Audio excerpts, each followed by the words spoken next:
ഇപ്പോഴത്തെ നമ്മുടെ മാതാപിതാക്കളുടെ ഒരു അവസ്ഥ ഒന്ന് ആലോചിച്ച് നോക്കിക്കേ. കാരണം നമ്മൾ കൈ പിടിച്ച് വളർത്തി വലുതാക്കി ചോര നീരാക്കി കഷ്ടപ്പെട്ട് വളർത്തി വലുതാക്കിയ നമ്മുടെ മക്കളുടെ കൈ കൊണ്ട് നമ്മളുടെ മരണം എന്ന് ഓർക്കുമ്പോഴുള്ള അവസ്ഥയൊന്ന് ഓർത്തേ. അതൊരു ഏറ്റവും ഭയങ്കര വിഷമമായിട്ടുള്ളൊരു കാര്യമല്ലേ. ഇപ്പോൾ ഒരുപാടെടുത്ത് നടന്നു വരുന്നൊരു കാര്യങ്ങളാണ് മക്കൾ അച്ഛനെയും അമ്മയും കൊല്ലുന്നതും എല്ലാം. അത് മെയിനായിട്ട് ഞാൻ നോക്കിയിട്ട് കൊച്ചു പിള്ളേർ പോലും അങ്ങനെ ചെയ്ത് 10-14 വയസ്സ് മുതൽ മണ്ടക്കോട്ടുള്ള കുഞ്ഞുങ്ങളെല്ലാം മാക്സിമം ഇപ്പോൾ ഒരു 100 പിള്ളേരെ എടുത്താൽ ഒരു 50% പിള്ളേരും ഏകദേശം തലതിരിഞ്ഞ് തന്നെയായിരിക്കും. അതിനകത്ത് എല്ലാവരും മാതാപിതാക്കളെ എല്ലാവരും കുറ്റം പറയുന്നുണ്ട്. കുറച്ചൊക്കെ മാതാപിതാക്കളുടെ ഭാഗത്തു നിന്നുള്ള ഒരു മിസ്റ്റേക്ക് ഉണ്ട്, ഇല്ലെന്നൊന്നും പറയാൻ പറ്റത്തില്ല. കാരണം ഞാനും 2 ആമക്കടെ തള്ളയാണ്. ഇപ്പം മൊബൈലെടുത്ത് മക്കളുടെ കയ്യിൽ കൊടുത്തിട്ട് നമ്മൾ നമ്മുടെ ഇഷ്ടത്തിന് അങ്ങോട്ടും ഇങ്ങോട്ടും മാറി ഇരുന്നിട്ട് മൊബൈലെടുത്ത് കയ്യിൽ കൊടുത്തിട്ട് അവരവരുടെ ഇഷ്ടത്തിന് റൂം അടച്ച് പൂട്ടിയിട്ട് മൊബൈലിനകത്ത് എന്തൊക്കെയാണ് ചെയ്യുന്നതെന്നൊന്നും നമുക്കറിയാൻ പറ്റത്തില്ല. അപ്പം നമ്മളതൊക്കെ ഒന്ന് ശ്രദ്ധിച്ച് മൊബൈൽ എടുത്ത് കൊടുത്തിട്ട് മക്കളെ മാറ്റി ഇരുത്തി ഇപ്പം വാട്സപ്പിനകത്തായാലും എല്ലാം ഇപ്പോൾ സ്കൂളിൽ നിന്ന് നോട്ട്സും കാര്യങ്ങളൊക്കെ ഇട്ട് കൊടുക്കുന്നുണ്ട്.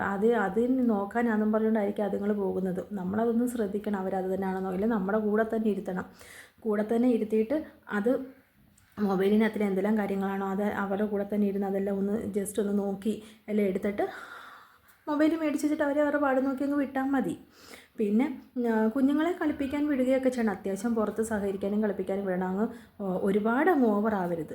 എല്ലാത്തിനും ഒരു അടുക്കും ചിട്ടയൊക്കെ വേണം. പിന്നെ അതിൻ്റെ കൂടെ തന്നെ ആണെങ്കിൽ ഉള്ള മാതാപിതാക്കളൊക്കെ എന്ന് വെച്ചാലും ഈ മക്കളുടെ മുമ്പിൽ കിടന്നായിരിക്കും ഈ കൂടുതലും ആവശ്യമില്ലാത്ത സംസാരങ്ങളൊക്കെ സംസാരിക്കുന്നത്. ഇപ്പോൾ ഒരുപാട് എടുത്ത് നമ്മൾ കേട്ടിട്ടുണ്ട്. അച്ഛനും അമ്മയും കൂടെ ഭയങ്കര വഴക്കായിരിക്കും മക്കളുടെ മുമ്പിൽ കിടന്ന്. എന്നിട്ടോ ഒരു കുഴപ്പമില്ലാതെ പിറ്റേ ദിവസം നല്ല രീതിക്ക് നിൽക്കുകയും ചെയ്യില്ല. അത് സാധാരണ നമ്മുടെ പണ്ട് മുതലേ നമ്മുടെ അച്ഛനമ്മമാർ നമ്മളെല്ലാവരും അങ്ങനെയൊക്കെ തന്നെയാണ്. പക്ഷേ വേണ്ടാത്ത കാര്യങ്ങളൊന്നും നമ്മുടെ മക്കളുടെ മുമ്പിലിരുന്ന് നമ്മൾ അങ്ങോട്ടും ഇങ്ങോട്ടും സംസാരിക്കരുത്. അവർക്ക് ബുദ്ധിമുട്ടെന്ന് തോന്നുന്ന കാര്യങ്ങളൊന്നും സംസാരിച്ച് നമ്മളവിടെ മൈൻഡ് വ്യത്യാസം ഉണ്ടാക്കരുത്. കാരണം ഇപ്പോഴത്തെ മക്കളെന്ന് വെച്ചാൽ ഏതറ്റം വരെയും ചിന്തിച്ച് വഷളാകുന്ന അങ്ങേ ആകുന്ന ആ ഒരു മൈൻഡിലോട്ട് ഇപ്പോഴത്തെ നമ്മുടെ എല്ലാ ആണായാലും പെണ്ണായാലും കുഞ്ഞുങ്ങളുടെ ആ പോക്ക് നമ്മൾ വളർന്നു വന്ന ഒരു രീതിയിലല്ല അവർ വളർത്തി വരുന്നത്. എന്ന് ചോദിക്കും നമ്മുടെ അച്ഛനും അമ്മയും നമ്മളെ വളർത്തി അതേ രീതിയിൽ തന്നെ നമ്മളവരെ വളർത്തുന്നത്. പക്ഷേ അല്ല, വെളിയിലോട്ട് ഇറങ്ങിക്കഴിഞ്ഞാൽ നമ്മുടെ മക്കൾ എന്താണ് ചെയ്യുന്നതെന്ന് പോലും നമുക്കറിയാൻ പറ്റത്തില്ല, അല്ലയോ. നമ്മുടെ മുമ്പിൽ വെച്ച് നമ്മളെല്ലാം പറയും എൻ്റെ മോനായാലും മോളായാലും പഞ്ചപാവം, അവരങ്ങനെയൊന്നും ചെയ്യത്തില്ല, എനിക്കവരെ നല്ല പൂർണ്ണ വിശ്വാസമാണ് എന്ന് എല്ലാ തള്ളന്മാരും പറയും, തന്തമാരും പറയും. പക്ഷേ ഈ മക്കൾ തന്നെ കൂട്ടുകാരുടെ മുമ്പിൽ പോയി നിന്ന് കൂട്ടുകാരുമായിട്ട് ചേരുമ്പോഴായിരിക്കും ഇവരുടെ തനി സ്വഭാവം മനസ്സിലാവുന്നത്. അതിനകത്ത് കൂടുതലും നമ്മൾ ഈ സ്കൂളിൽ സ്കൂളിൽ ചെല്ലുമ്പം തന്നെ പിന്നെ ടീച്ചർമാർക്ക് ഈ മക്കളുടെ സ്കൂളിൽ ചെന്ന് ടീച്ചർമാർക്ക് അതുങ്ങളുടെ ബാഗൊന്ന് പരിശോധിക്കാനുള്ള സ്വാതന്ത്ര്യം ഇപ്പോഴില്ല. വടിയെടുത്ത് ഒരടി കൊടുക്കാൻ, എന്തെങ്കിലും ഒരു തെറ്റ് കാണിച്ചാൽ വടിയെടുത്ത് ഒരടി കൊടുക്കാനുള്ള സ്വാതന്ത്ര്യം ടീച്ചർമാർക്ക് ഇപ്പോൾ ഇല്ല. അപ്പോൾ അവിടെ കൂടി ചെല്ലും, അല്ലെങ്കിൽ മനുഷ്യാവകാശ ലംഘനം, അല്ലെങ്കിൽ അങ്ങനെ പലമാതിരി വകുപ്പുകൾ ചേർത്ത് എത്രയും അതുങ്ങളെ അവരെ മാക്സിമം അവരെ അടിച്ച് കീഴ്പ്പെടുത്തി താഴെ ഇട്ടോ അന്നേ നശിച്ച് കുഞ്ഞുങ്ങൾ. ഉള്ള കാര്യം പറയാമല്ലോ, നമ്മുടെയൊക്കെ ചെറുപ്പത്തിലുണ്ടല്ലോ, എൻ്റെയൊക്കെ ചെറുപ്പത്തിലുണ്ടല്ലോ,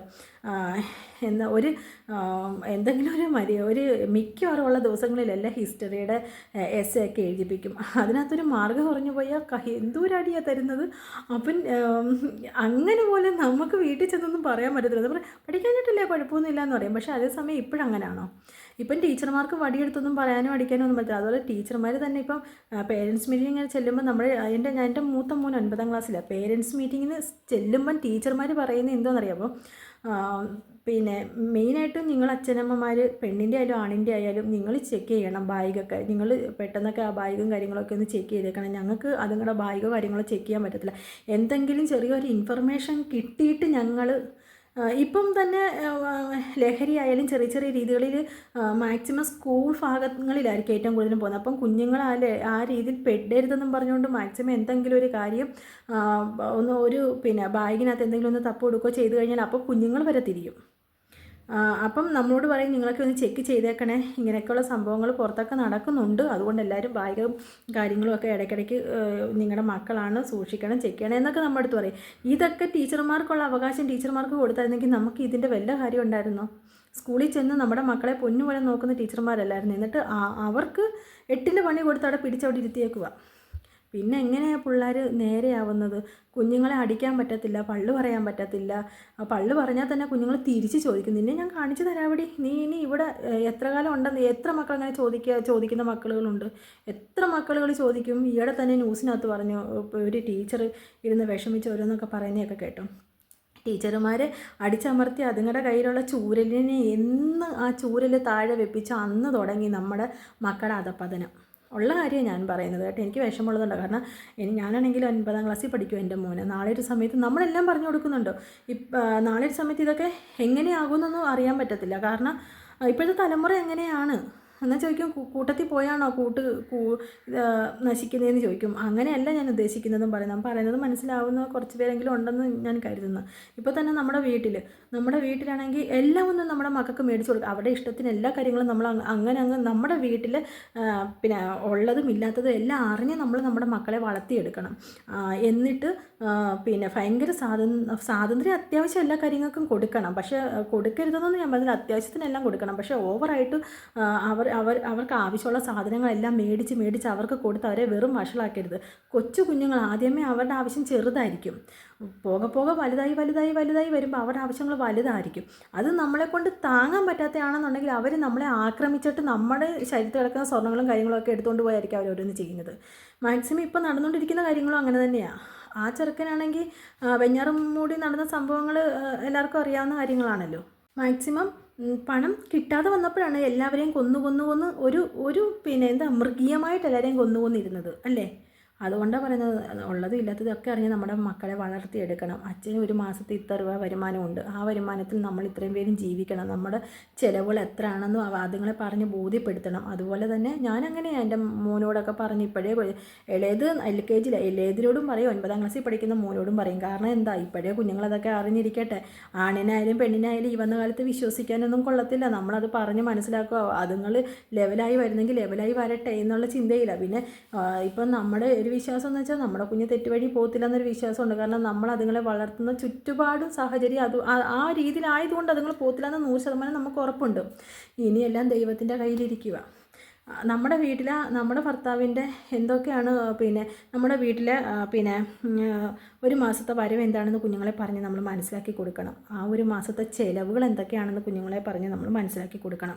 അതുപോലെ തന്നെ പിന്നെ നമുക്കൊരു മിച്ചം എന്തെങ്കിലും കാശ്, കാരണം എന്ന് വെച്ചാൽ നമുക്ക് മോനെ ഒരു പനിയോ ആപത്തോ പെട്ടെന്നൊരു അസുഖങ്ങളോ കാര്യങ്ങളോ വന്നാൽ ഹോസ്പിറ്റലിൽ എടുത്തുകൊണ്ട് പോകാൻ 10 പൈസ വേണം, അതിന് മിച്ചം എന്തെങ്കിലും കരുതണം, അതിന് വേണ്ടിയുള്ള കാശാണിത് എന്നെല്ലാം പറഞ്ഞ് കാണിച്ച് തന്നെ മനസ്സിലാക്കി നമ്മൾ കൊടുക്കണം. അല്ല കുഞ്ഞുങ്ങളെ പാത്തും പതുക്കി പൈസ എടുത്ത് മാറ്റി വെക്കുമെന്നല്ല, അതുങ്ങളെ തന്നെ ഇരുത്തി എൻ്റെ മൂത്ത ആളിനെ കൊണ്ട് ഞാൻ കൂട്ടിക്കും. മാസത്തിൽ കണക്കുകളും കാര്യങ്ങളും എല്ലാം എഴുതി അങ്ങോട്ട് വെച്ചിട്ട് ഇത്രയും കൂടെ ഒന്ന് കൂട്ടി നോക്കാൻ പറയും. കൂട്ടി നോക്കിയിട്ട് അച്ഛൻ ഇത്ര ഉണ്ട് മോനെ ശമ്പളത്തിൽ നിന്ന് ഇത്ര രൂപ കുറച്ചിട്ട് ബാക്കി എത്ര ഉണ്ടെന്ന് പറയും. കാരണം എനിക്ക് കണക്കറിയാൻ കഴിഞ്ഞിട്ടൊന്നല്ല, എൻ്റെ മോനത് അറിഞ്ഞിരിക്കണം. എന്നാലേ അവനത് മനസ്സിലാകത്തുള്ളൂ. അച്ഛൻ ഇത്ര രൂപയുള്ള വരുമാനം, ഒരു ദിവസം അച്ഛൻ ജോലിക്ക് പോയില്ലെങ്കിൽ അന്നത്തെ ദിവസത്തെ വരുമാനം ഇല്ല. നമ്മളൊക്കെ കൂലിപ്പണിക്കാരാണ്, അല്ലാതെ വലിയ സർക്കാർ ഉദ്യോഗസ്ഥരൊന്നും അല്ല. അപ്പോൾ അതനുസരിച്ച് വേണം നമുക്ക് നിൽക്കാൻ. അപ്പം അവരുടെ ആവശ്യങ്ങൾ നമ്മുടെ അടുത്ത് പറയുന്നതും ചെറുതായിരിക്കും പറയുന്നത്. അമ്മ പേനയില്ല, അല്ലെങ്കിൽ ബുക്കില്ല, അല്ലെങ്കിൽ എനിക്ക് ചെറിയ ബുക്ക് വേണം, എനിക്ക് വലിയ ബുക്ക് വേണം, അല്ലെങ്കിൽ അമ്മ പിള്ളേരൊക്കെ ചെരുപ്പിട്ടുണ്ട്, എൻ്റെ ചെരുപ്പ് പൊട്ടി നല്ലൊരു ചെരുപ്പ് വേണം. അങ്ങനെയൊക്കെ കൊച്ചു കാര്യങ്ങളായിരിക്കും പറയുന്നത്. പിന്നെ മക്കൾ നല്ല മാർക്കൊക്കെ മേടിച്ച് പാസ്സാകുവാണെങ്കിൽ ഒരു കൊച്ചു സൈക്കിൾ മേടിച്ച് തരാമെന്ന് പറഞ്ഞിട്ടുമുണ്ട്, മേടിച്ച് കൊടുത്തിട്ടുണ്ട്. അതും അത്ര വലുതിലോട്ട് പോകത്തില്ല. നമ്മുടെ കഴിവിൽ നമുക്ക് ഇത്ര രൂപയ്ക്കുള്ളതേ ഉള്ളൂ മോനെ, അത് മതി അമ്മ, എനിക്കത് മതി, അത് മേടിച്ച് കൊടുക്കുക. അങ്ങനെ അതുപോലെ തന്നെ ഫുഡാണെങ്കിലും കൊതിയില്ലാത്ത മനുഷ്യർ ഈ ലോകത്ത് ആരുമില്ല, മകൾക്ക് പ്രത്യേകിച്ചും. ആവശ്യത്തിനുള്ള ഫുഡൊക്കെ മേടിച്ച് നമ്മുടെ വീട്ടിലുണ്ടാക്കി കൊടുക്കുക. അഥവാ ഒരു ദിവസം നമുക്ക് മീൻ മേടിക്കാൻ നമ്മുടെ കയ്യിൽ അന്നേരം ബുദ്ധിമുട്ടാണ്, ഒന്നുമില്ലെന്നുണ്ടെങ്കിൽ ചമ്മന്തി അരച്ച് കൊടുക്കുക, അത് മതി. കടം മേടിച്ച് ഒരു സാധനം മകൾക്ക് ഉണ്ടാക്കി കൊടുക്കേണ്ട കാര്യമില്ല. മക്കൾ അറിഞ്ഞിരിക്കണം നമ്മുടെ വീട്ടിലെ ബുദ്ധിമുട്ടുകളും നമ്മുടെ വീട്ടിൻ്റെ അവസ്ഥകളും എല്ലാം നമ്മുടെ മക്കൾ അറിഞ്ഞ് വളരണം. എന്നാലേ ആ മക്കൾ തെറ്റ് വഴിയിലോട്ട് പോകാതിരിക്കത്തുള്ളൂ. എന്നാൽ ചോദിക്കും, ഇതെല്ലാം അറിയിച്ച് വളർത്തുന്ന മക്കൾ ചിലപ്പോൾ അവർ നല്ല രീതിയിലൊക്കെ വളർന്നു വരും, ചിലപ്പം ഒരു നാണയത്തിന് രണ്ട് വശം ഉണ്ടെന്ന് പറഞ്ഞതുപോലെ ചില സാഹചര്യത്തിൽ അതുങ്ങളൊന്ന് തെറ്റിപ്പോകുകയാണെന്നുണ്ടെങ്കിലും നാളെ നമുക്ക് ഖേദിക്കരുത്. ഞാൻ നല്ല രീതിയിൽ തന്നെയാണ് എൻ്റെ മോനെ വളർത്തി, എന്നിട്ടും എൻ്റെ മോൻ ഇങ്ങനെ പിഴച്ചു പോയത് എൻ്റെ തെറ്റല്ല എന്ന് നാളെ നമുക്ക് വിശ്വാസത്തോടെ നമുക്ക് ചിന്തിക്കണം. അതിനു വേണ്ടിയും കൂടിയാണ് ഞാനിങ്ങനെയൊക്കെ ഇതൊന്ന് പറയുന്നത്. നമ്മളിങ്ങനെയൊക്കെ ചെയ്യുന്നത്. ഇപ്പോഴത്തെ ഈ തലമുറയിലുണ്ടല്ലോ, ഈ ടീച്ചർമാരുടെ കയ്യിൽ നിന്ന് ചൂരലെന്ന് പിടിച്ച് താഴെ വെപ്പിച്ചോ അന്ന് തുടങ്ങിയതാണ് നമ്മുടെ അധപ്പതനം. അല്ലെന്ന് ആർക്കെങ്കിലും പറയാൻ പറ്റുമോ? ഞാൻ ഈ പറഞ്ഞതിനകത്ത് എന്തെങ്കിലും തെറ്റുണ്ടെന്നുണ്ടെങ്കിൽ നിങ്ങൾ പറഞ്ഞു തരണം. എനിക്ക് അറിയാത്തതുകൊണ്ട് ഞാൻ പറയുക.